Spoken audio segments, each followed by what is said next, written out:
Okay, so again, a bad video, but the last one.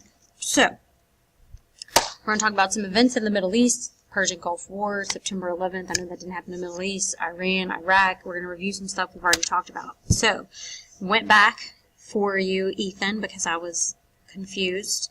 I still don't know anything about us cutting anything from the Shah, but I went back in 1953, Britain and the United States, in a joint effort, kicked out a democratically elected leader of Iran to install the Shah of Iran. Now, the Shah is the king. I don't think it was the same Shah from 1953, but it probably might have been. Okay? So it's a king, so it's not a democratically elected person. And it all had to do with oil, to protect our oil interest. So in 79, we talked about this already, we've been backing the Shah of Iran. He's overthrown by the Ayatollah, which I forgot what Ayatollah means, but his name is Ruhollah Khomeini, who's going to create an Islamic fundamentalist government in Iran, but more importantly, it's anti-American, okay? This is where the 66 hostages are held for 444 days, and it's going to weaken our influence in the region, and we're going to get denied oil from Iran. It's also going to make Carter look bad. The hostages get released on the day that Reagan is sworn into office. Also going on in 1980, Iraq is going to invade Iran in an attempt to gain control of Iranian oil fields. And because we are having problems with Iran, because of the Iranian hostage crisis and these Islamic fundamentalist views in Iran's Islamic fundamentalist views of the United States, the U.S. supplied weapons to Iraq's dictator, Saddam Hussein. Remember that name for a few minutes. By the way, an Islamic fundamentalist would be a little bit more of a controlling environment. They're very strict Muslims, okay? That's Saddam. The U.S. hoped an Iraqi victory in the war would end the rule of the Ayatollah Khomeini and the Islamic fundamentalist government in Iran. There he is. Both sides used chemical weapons in the war that killed over 1 million people. All right?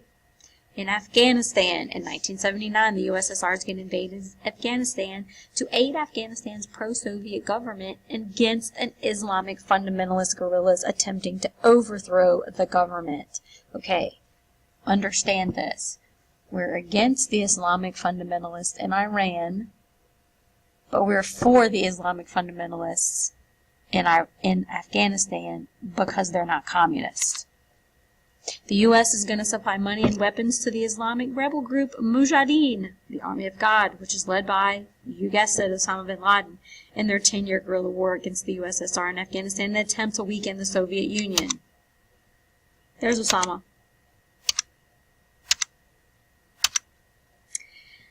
In 1989, following 10 years of guerrilla war, the Soviets withdraw from Afghanistan and the Islamic fundamentalist Taliban took control of the country and enforcement of an extreme form of Sharia law. Sharia law is a very extreme form of law that some Muslim countries follow. During the Taliban rule, Afghanistan became the home base of the radical Islamic group Al-Qaeda, led by Osama bin Laden, who promoted worldwide Islamic revolution. Yes, yes, yes, the irony is there. I believe this is a map showing all the Islamic states, if I'm not mistaken. No, I'm not sure what this map is. Sorry.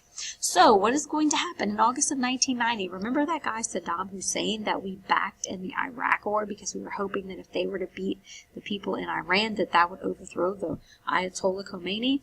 He's going to go and invade Kuwait in order to control its oil. He invaded Iran to get its oil. Now he's invading Kuwait. Well, of course, this is against our interests because we have oil interests in there. So President George Bush is going to lead the U.S. in the creation of a multinational force made up of over 30 other countries, including Arab nations, to force the Iraqi army out of Kuwait. The 6-week war, Operation Desert Storm, ended victory for the U.S. and its allies and the liberation of Kuwait. Okay, so what are some negative effects of the Persian Gulf War? The U.S. military presence in Saudi Arabia during the Persian Gulf War angered Islamic fundamentalist leader Osama bin Laden, who felt the U.S. military presence had defiled the Islamic holy cities of Mecca and Medina through the presence of female members of the U.S. military, the establishment of permanent U.S. military bases in Saudi Arabia following the war. Osama bin Laden's call for a jihad, or a holy war against the U.S., resulted in a number of terrorist attacks against U.S. targets between 1995 and 2001, including the World Trade Center on 9/11. Okay, so here's the deal. First, we support the Shah. We get rid of a democratically elected person because the Shah will give us oil in Iran. And then the Shah is overthrown by the Ayatollah Khomeini, Islamic fundamentalist. This is in Iran. They capture our hostages. Alright? We support Iraq and the Iran-Iraq war because we're hoping that Iraq will get rid of the Ayatollah Khomeini in Iran. Saddam Hussein is the leader of Iraq. We go against him whenever he invades Kuwait. Okay? We used to support Saddam Hussein when he was in Afghanistan because he was trying to get rid of the Soviet presence in Afghanistan. But now he's mad at us because of the Persian Gulf War. It's an extremely confusing story, I know. And to top it all off, don't forget that part of this Iran-Iraq war is some more hostages were taken, and we sell weapons to Iran in exchange for help getting the hostages released, and that money is used to divert funds to the Contras who are fighting Soviets in Nicaragua, and that's where you get the Iran-Contra hearings and controversy. So, following the 9/11 attacks on the World Trade Center, President George Bush announces the implementation of the Bush Doctrine. This policy promoted the elimination, this is Bush II, of terrorist groups like Al-Qaeda and the removal of governments and nations that supported them, the creation of democratic governments in the Middle East as a means of eliminating terrorism and stabilizing the region. What are going to be some effects? In October of 2001, we're going to invade Afghanistan to destroy Al-Qaeda and capture Osama bin Laden, remove the Taliban government, and promote democracy. In March of 2003, we're going to invade Iraq, and we're going to overthrow Saddam Hussein's government and a U.S.-supported democracy is going to be established in Iraq. What are going to be other results? We're going to pass the Patriot Act, which we've already talked about, and he's going to create the Department of Homeland Security, which we've already talked about. So, before 2001, many of the major oil-producing nations of the Middle East existed under non-democratic forms of government. That included monarchies, so in Saudi Arabia and Syria, dictatorships, Libya and Iraq, and theocracies like Iran. These would be places that have religious beliefs where God is believed to be the ultimate ruler. But beginning in December of 2010, the Middle Eastern region has experienced something called the Arab Spring, which is a wave of revolutionary movements that have called for and promoted the establishment of democratic governments to replace monarchies and dictatorships throughout the region. The Arab Spring has resulted in the removal of monarchical and dictatorial governments and moves towards democracy in Yemen, Tunisia, Libya, and in Egypt. There was actually one of them, I think Egypt, that this whole thing got started on Facebook. And then we used to have an exchange student from Yemen and kind of have followed things there. It's kind of gone back and forth there since 2010. What does the future hold for the United States and the Middle East? As democracy has spread... Sorry, I got interrupted. Here's what I'm talking about. So some of these places, Islamic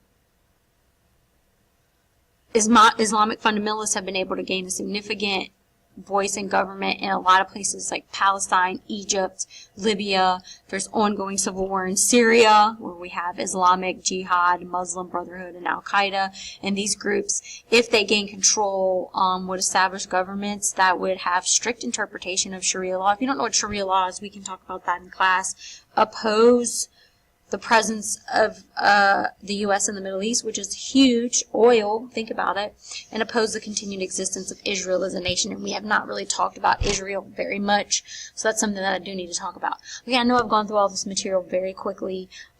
It'll be on the notes, like what you need to get. The story's very confusing about the Middle East, so I'm hoping that that's the thing that I'll talk about the most in class.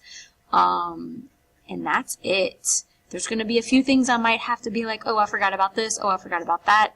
Mainly for EOC is what I'm mainly worried about. So I'm going to talk to Miss Idell and Mr. Mitchell. But besides that, that's it. Thank you so much.